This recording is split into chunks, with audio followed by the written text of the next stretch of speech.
вообще уже, конечно, дожили называется. И в качестве помады я использовала от Revlon Ultra HD. Я ее уже часто, помню, показывала вам еще много лет назад, наверное. 630 Seduction оттенок.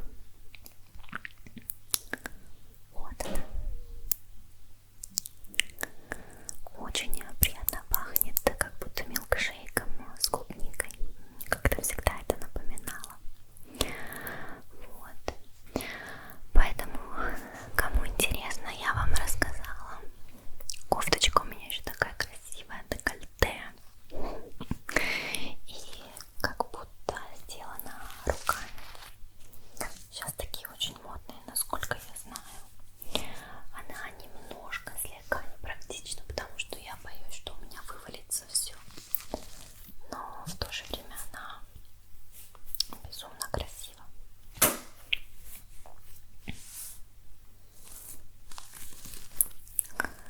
Эти странные резкие звуки, я сама не понимаю, почему они происходят.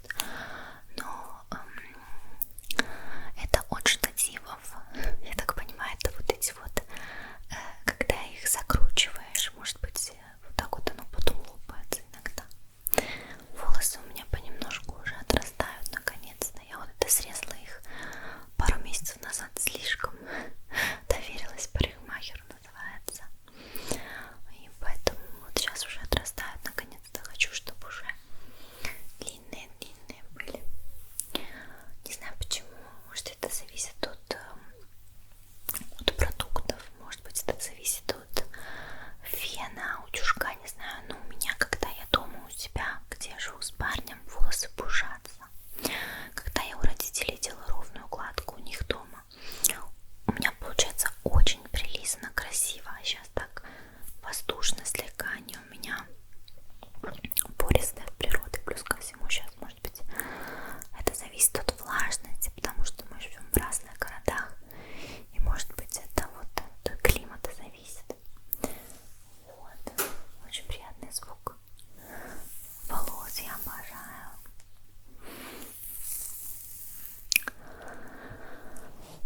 Не знаю, как усесться, чтобы у меня не болела сильно спина, потому что видео может быть получится долгим, я уже знаю.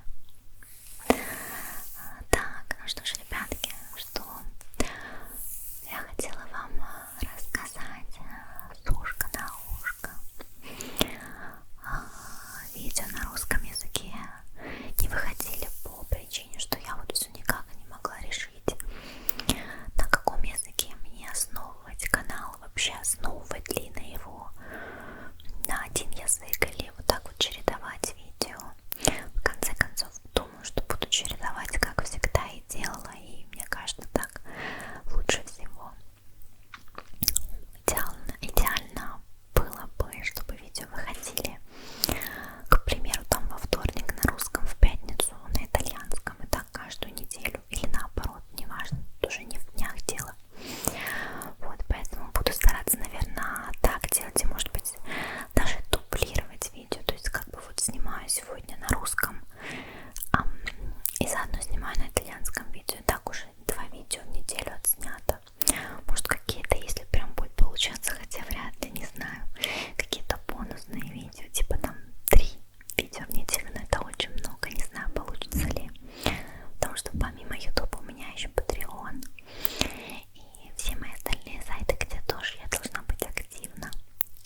фотографии, рилсы. Видео не снимала. Господи, что это за звуки такие? Как призраки какие-то, что ли. Вот. И мы просто бомбически отдохнули. Я там не снимала видео на YouTube, потому что я отключилась полностью. Все-таки отдых для этого и нужен. Вот, поэтому классно мы побыли там. Я снимала на итальянском языке, правда, видео, где рассказывала вам про цены, про наш отдых в общем, в каких зонах мы были, что я советую, что не советую. Я не знаю, стоит ли снимать его на русском языке, учитывая, что уже как бы немножко и такие самые первые впечатлительные эмоции прошли. Уже так, спокойствие, уже просто приятные воспоминания. А то видео я помню, прям снимала так на эмоциях. Мы только приехали с отдыха, я такая вся была.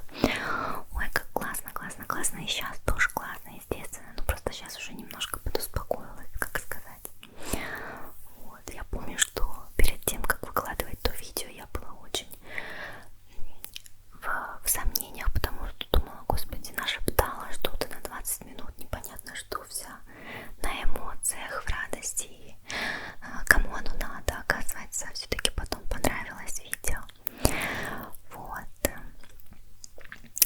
Не знаю вообще, Тенерифе это как остров, то есть русские тоже туда ездят, не ездят, я не знаю, просто мне иногда кажется, что Россия это так далеко, это что-то такое далекое, и вообще кажется, что там и культура, менталитет, вообще достопримечательности, отдыхи, которые люди делают, совсем отличаются от Италии, к примеру, да, где я живу. Вот. Иногда такое впечатление создается. Мне интересно, вот правда вам было бы интересно это видео послушать как информацию или просто потому, что я что-то вам пошепчу? Потому что если просто шепот, то я могу что-то другое снять, что-то более, возможно, СМРное. А если вы именно по поводу информации, вам интересно было бы правда, как вот в Тенерифе отдыхается, потому что вы бы хотели полететь туда, то тогда я задумаюсь, правда, над съемкой этого видео. Потому что на итальянском уже есть, а на русском нет. Вот, кстати, по поводу видео я стараюсь в последнее время ставить всегда субтитры на русский язык. Господи, устала шептать, но не устала, а дыхания не хватает иногда, потому что я стараюсь не дышать в микрофон. Вот, и правда не автоматически эти субтитры, я их не пишу руками сама, потому что это очень большая трата времени, мне было бы проще просто снять видео, дублированное на русском языке, вот. Поэтому они, конечно, так себе, как субтитры, так хромают, но что-то там, может быть, понять не будет, если кому интересно. Вот, хотя знаю, там, например, итальянцы некоторые мне пишут, я смотрю твои видео на русском тоже, они меня расслабляют так же одинаково. Кто-то именно вот не, только на итальянском смотрю. Также и по-русскому. Кто-то смотрит и мои итальянские видео и нравится одинаково, а кто-то именно хочет на русском. Но я считаю, что надо стараться, как вот я как автор должна стараться, конечно, учитывая свои предпочтения, свое мнение и т.д. Все-таки как-то угождать немножко всем. Потому что как бы ни было, я приняла решение открыть YouTube канал, приняла решение снимать на 2 языках. Ну и как говорится, сейчас как бы знаешь, выкарабкивайся сама из ситуации, поэтому надо стараться угождать всем. Какой звук приятный делает.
ехать в автошколу.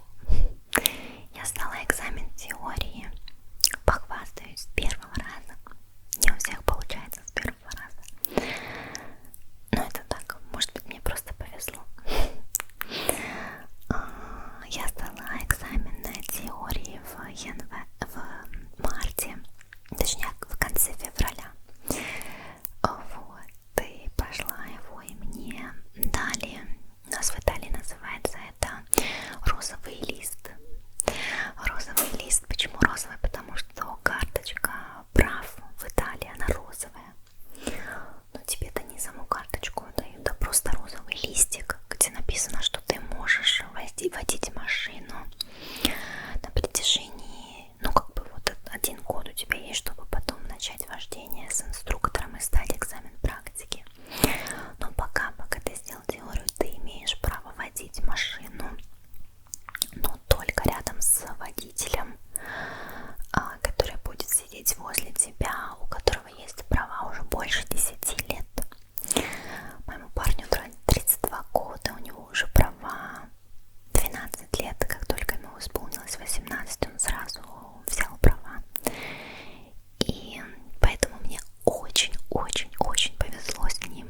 Поэтому я уже с марта месяца практикуюсь, вожу машину с ним.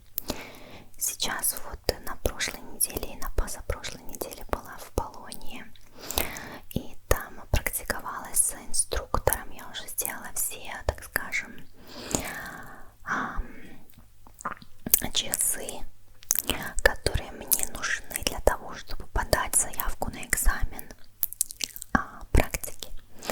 Вот, то есть, как бы, по идее, я могу уже с ним не заниматься, с инструктором, могу уже сразу как бы сдать права, практику, но сейчас нет места.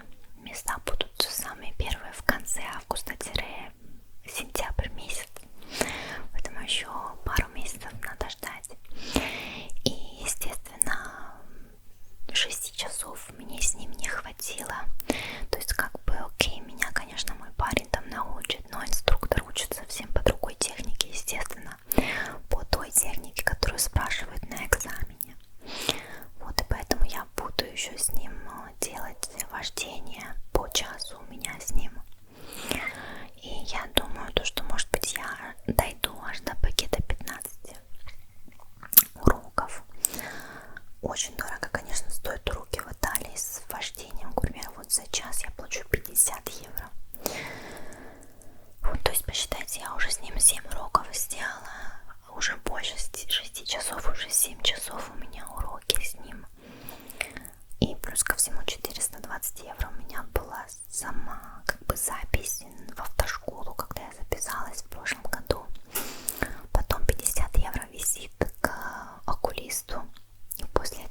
сейчас была занята вот с этим делом.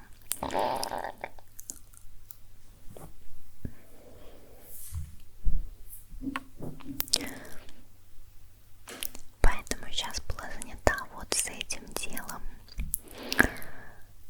И что еще хотела вам рассказать? То, что вот 14 июля у меня будет день рождения, у меня будет юбилей, 20 лет. Мы с парнем хотим куда-то поехать, но недалеко так, находясь все-таки где-то рядом с домом, если так можно сказать, не сильно далеко. Может быть, проведем там уикенд, не знаю, в каком-то all-inclusive отеле красивом, может быть, где-то в горах, не знаю, где-то с бассейнами, что-то такое. Посмотрим. Поэтому такие дела, да, с друзьями у меня, да, потому что там вы скажете, 20 лет, и что будешь праздновать с парнем, да. С друзьями у меня как-то, знаете, все как достаточно вот всегда и было.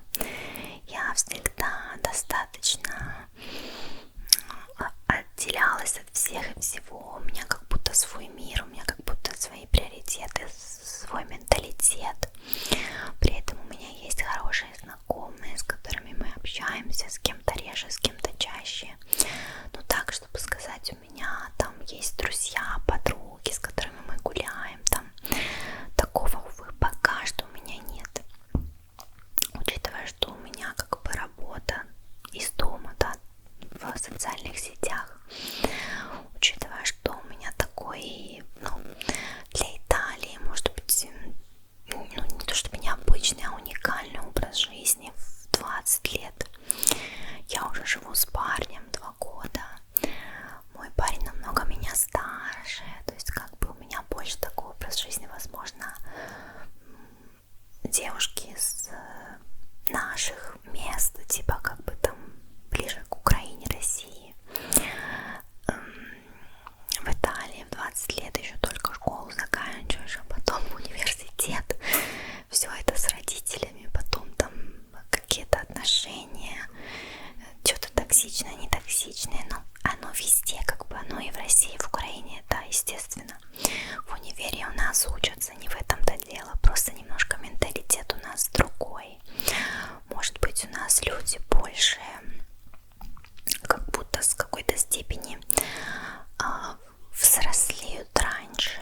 То есть как бы, да, ребята в 20 лет там уже, может быть, начинают задумываться о будущем, вот как бы, что они будут делать, там, может быть, какие-то серьезные отношения, не знаю, вот какое-то у меня такое впечатление складывается всегда о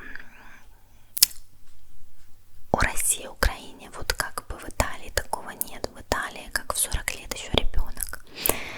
Вот, и может быть это меня тоже слегка так отличает от итальянцев. То есть как бы я в свои 20, вот почти что 20, и уже у меня образ жизни такой достаточно взрослый. Это не всем как-то в Италии, может быть, не все это понимают, и я даже нет у меня, так скажем, возможности вот познакомиться с людьми. Я ходила на курсы там танцев, или там я ознакомилась с несколькими девочками, но у всех своя жизнь, у всех свои проблемы, и как бы в конце концов сам себе друг. Поэтому надо, знаете, что в жизни учиться быть автономными и особенно хорошо чувствовать себя самим собой. То есть как бы не в одиночестве, а с самим собой, потому что одиночество, по сути, это иллюзия. Его нет, мы всегда сами с собой. Поэтому это такая важная фишечка жизненная. Вот, поэтому, да и вообще у нас, наверное, нет такого понятия, как в субботу вечером все идем на дискотеку, там, пить, и то даже уже не танцуют на этих, господи, на этих дискотеках в Италии, ребята стоят как какие-то рыбки в Италии есть, так говорится, сардинки, как на русском, не знаю, как рыба в коробках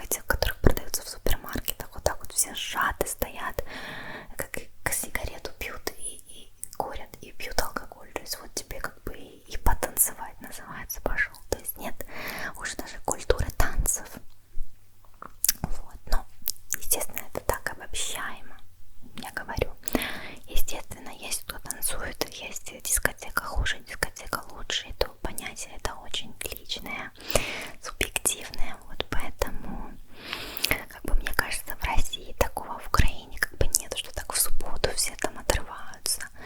Да, пятница там отрываются, и то не вижу я в историях, я подписана на многих русских ребят, не вижу, чтобы прям отрывались они в пятницу. То есть это как бы в Италии такая мода, что в субботу вечером все идут пить, курить и типа там танцевать. Ну, я за свои 20 лет никогда еще не была в дискотеке, я хочу там побывать, просто мне интересно, как там. Ну а с другой стороны, это такая вот моя более детская часть, ей интересно там, что там, как там, что там делают, а с другой стороны, моя взрослая часть, такая более рациональная, говорит, ну а что там такого, музыка громкая, хочешь, чтобы у тебя паническая атака опять была? Как уже был один вечер, как мы с парнем пошли кушать, это было, к примеру, примерно в марте месяце мы пошли кушать в один такой паб, ресторан, где громко играет музыка, это был вечер поздно, и у меня была паническая атака от громкой музыки, поэтому да, я думаю, что и на дискотеке у меня бы тоже была паническая атака. Вот, поэтому такие дела. Вот, и, наверное, я вам все рассказала, так поделилась обо всем и ни о чем.